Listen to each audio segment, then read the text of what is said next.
dawladda Masar ayaa noqotay wadanka Afrika dhanka ciidanka marka loo eego ugu wanaagsan gaar ahaan kuwa militariga waxaana ku xiga dalalka Algeria, Ethiopia, Nigeria iyo Koonfur Afrika oo iyaguna ka mid noqday dalalka dhanka ciidanka militariga ugu wanaagsan qaaradda Afrika.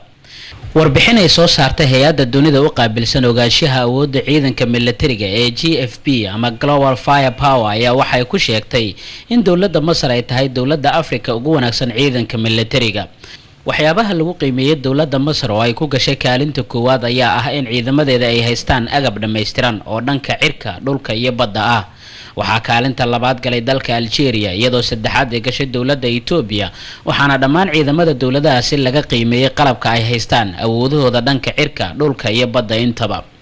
dalkeena Soomaaliya waxa uu galay kaalinta 29aad waxaana kaliya ka dambeeya hal wadan oo ah Jamhuuriyadda Afrikada Dhexe.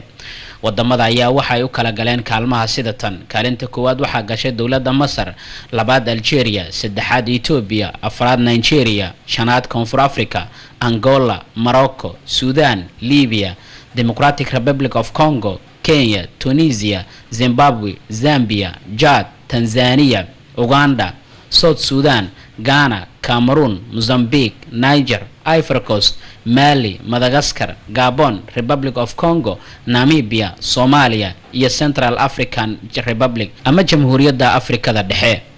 marka adduunka loo eego wadanka ugu wanaagsan ciidanka militariga waxaa la sheegay inuu yahay dalka Mareykanka, waxaa ku xiga Ruushka, China, India iyo Ingiriiska. tani sanadkii 1945 dawladda Mareykanka waxa ay hogaaminaysaa wadanka ugu wanaagsan ciidanka militariga adduunka. محمد عيسى محمود، Somali Cable TV، مقدشو.